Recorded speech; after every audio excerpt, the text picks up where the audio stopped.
مشکوٰۃ شریف کی حدیث ہے، نبی اکرم صلی اللہ علیہ وآلہ وسلم نے ارشاد فرمایا، میں اس وقت بھی نبی تھا جب آدم علیہ السلام مٹی اور پانی کے درمیان تھے، میں ابراہیم علیہ السلام کی دعا، حضرت عیسیٰ علیہ السلام کی بشارت اور میں اپنی والدہ کا وہ خواب ہوں جو انہوں نے اپنی پیدائش پر دیکھا تھا۔ آپ صلی اللہ علیہ وآلہ وسلم کی پیدائش سے پہلے مکہ خشک سالی اور قحط کا شکار تھے۔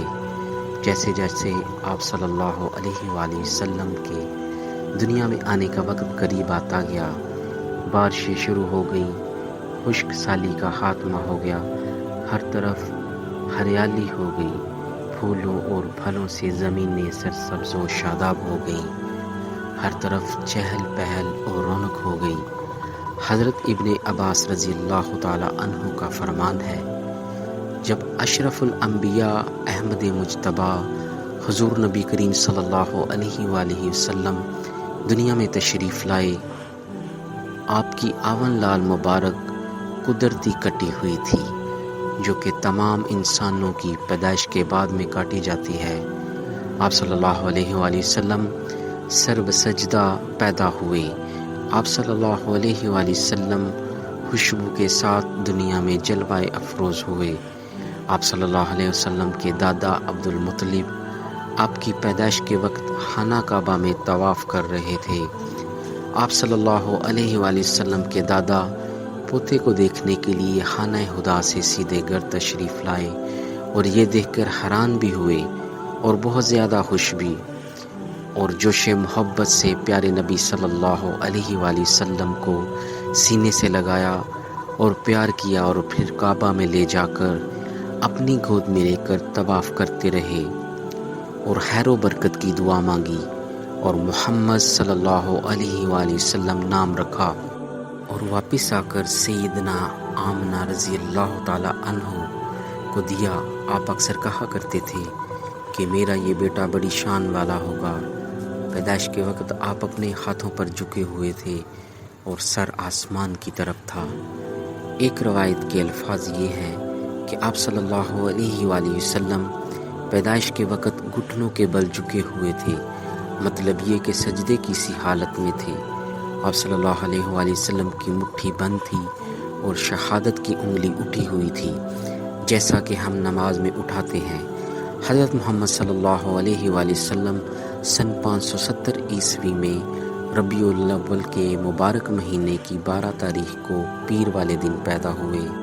آپ صلی اللہ علیہ وآلہ وسلم کی پیدائش پر بہت سارے معجزات نمودار ہوئے، اور ان معجزات کا ذکر قدیم کتب میں موجود تھا۔ آج کی اس ویڈیو میں آپ کو آپ صلی اللہ علیہ وآلہ وسلم کی پیدائش کے دن ہونے والے معجزات کے بارے میں بتایا جا رہا ہے۔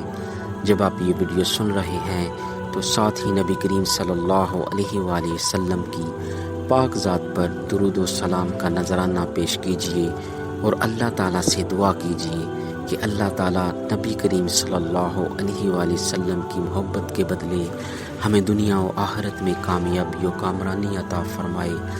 جیسا کہ آتش کدہ فارس جو کہ 1000 سال کے زیادہ عرصے سے روشن تھا، بجھ گیا۔ یہ آپ صلی اللہ علیہ وآلہ وسلم کی پیدائش کا معجزہ ہے، یعنی آتش کدوں کی پوجا کرنے والے جو 1000 سال سے آتش کدہ فارس کو جلائے ہوئے تھے، اس کو بجھنے نہیں دیتے تھے، اور ان کے عقیدے کے مطابق ساری رات آگ جلا کر پوجا کرنا ہوتی تھی اور دن رات آگ جلانی ہوتی تھی۔ مگر جب اللہ نے آپ صلی اللہ علیہ وسلم کو دنیا میں بھیجا، 1000 سال سے جلنے والا آتش کدہ بجھ گیا، اور پوجا کرنے والے اس ٹھنڈے آتش کدہ کو دیکھ کر اپنے ہوش و حواس کھو بیٹھے تھے، کیونکہ آگ کی پرستش صدیوں سے جاری تھی۔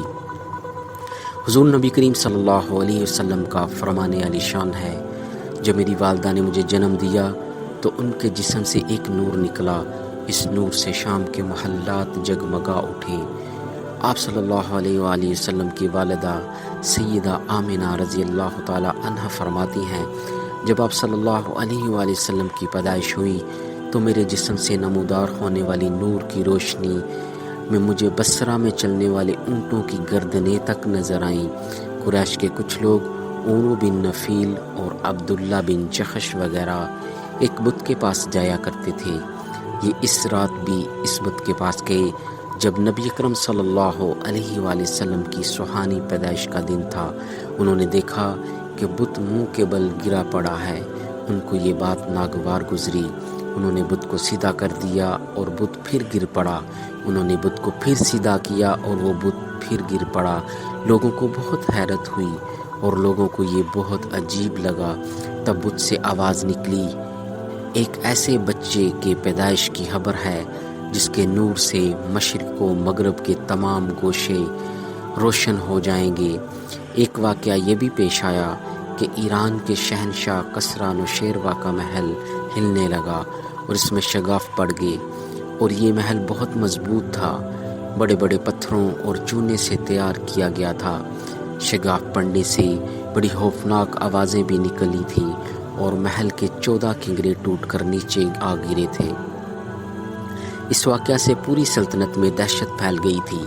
کسریٰ کو جب اس بات کی اطلاع ملی تو اس نے کہن کو بلایا اور اپنے محل میں شگاف پڑنے اور آتش کدوں کی آگ بجھنے کا پوچھا تو وہ جواب نہ دے سکا۔ حتیٰ اس نے اپنے ماموں ستیر سے پوچھا تو ستیر نے کہا، ایک ایسے نبی صلی اللہ علیہ وآلہ وسلم ظاہر ہوں گے جو عرب اور شام پر چھا جائیں گے، اور جو کچھ ہونے والا ہے وہ ہو کر رہے گا۔ ایک روایت میں یہ بھی ہے کہ جس رات تاجدار مدینہ صلی اللہ علیہ وآلہ وسلم کا ظہور ہونا تھا، اس رات کسی کے گھر لڑکی پیدا نہیں ہوئی تھی۔ اللہ پاک نے نبی اکرم نور مجسم صلی اللہ علیہ وسلم کی آمد کی خوشی میں سب گھروں میں بیٹے عطا کیے۔ عرب کے دستور کے مطابق آپ صلی اللہ علیہ وآلہ وسلم کو ایک برتن سے ڈانپا گیا، لیکن وہ برتن ٹوٹ کر آپ صلی اللہ علیہ وآلہ وسلم کے اوپر سے ہٹ گیا۔ اس وقت آپ صلی اللہ علیہ وآلہ وسلم اپنا انگوٹھا چوستے نظر آئے۔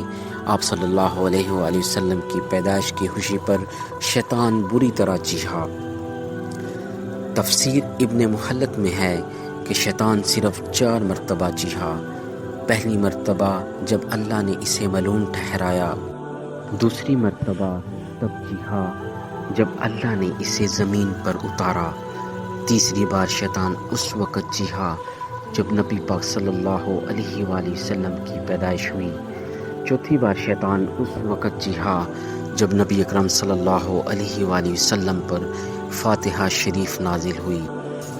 ملک شام کا ایک یہودی ہے، وہ جب بھی مکہ آتا تو ایک بات سب سے ضرور کہتا کہ تمہارے یہاں ایک بچہ پیدا ہوگا، سارا عرب اس کا دیوانہ ہو جائے گا، یہی اس کا زمانہ ہے۔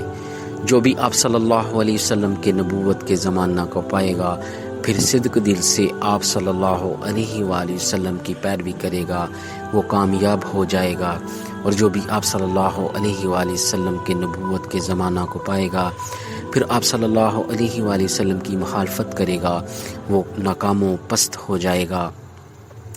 مکہ میں جب بھی کوئی بچہ پیدا ہوتا، وہ یہودی اس کی تحقیق کرتا اور پھر کہتا ابھی وہ بچہ پیدا نہیں ہوا۔ جب رسالت مآب صلی اللہ علیہ وآلہ وسلم اس دنیا میں جلوہ افروز ہوئے، تب حضرت عبد المطلب آپ صلی اللہ علیہ وآلہ وسلم کو لے کر اس یہودی کے پاس گئے تو اس یہودی سے کہا، اس بچے کے بارے میں کیا کہتے ہو؟ تو اس نے آپ صلی اللہ علیہ وآلہ وسلم کو دیکھا اور کہا، ہاں آپ ہی اس بچے کے باپ ہو سکتے ہو، وہ بچہ پیدا ہو گیا ہے۔ اس بچے نے آج کی رات ہی پیدا ہونا تھا، یہی اس بچے کی پیدائش کی علامت ہے، اور اس کی ایک علامت اور ہے کہ اس بچے کو اس وقت تکلیف ہو رہی ہے، اور یہ تکلیف اس بچے کو 3 دن تک ہوتی رہے گی اور پھر ٹھیک ہو جائے گی۔ اور آپ صلی اللہ علیہ وآلہ وسلم نے 3 دن تک دودھ نہیں پیا تھا، اور اس نے کہا آپ ہی اس کے باپ ہو سکتے ہیں۔ اس کا مطلب یہ ہے کہ عربوں میں دادا کو ہی باپ کہتے تھے۔ یہودی نے حضرت عبد المطلب کو یہ بھی کہا کہ کسی کو بھی اس بچے کے بارے میں نہ بتائیں، ورنہ لوگ بہت حسد کریں گے، اور اتنا حسد کریں گے کہ آج تک کسی نے نہیں کیا، اور اتنی مخالفت ہوگی کہ دنیا میں کسی کی مخالفت نہیں ہوئی۔ تب حضرت عبد المطلب نے اس راہب سے پوچھا کہ اس بچے کی عمر کیا ہوگی؟ تو راہب نے کہا، اس بچے کی عمر 70 سال سے زیادہ نہیں ہوگی۔ اور یہ بات بھی صحیح ثابت ہو گئی، کیونکہ نبی اکرم صلی اللہ علیہ وآلہ وسلم کی عمر کم و بیش 63 سال تھی۔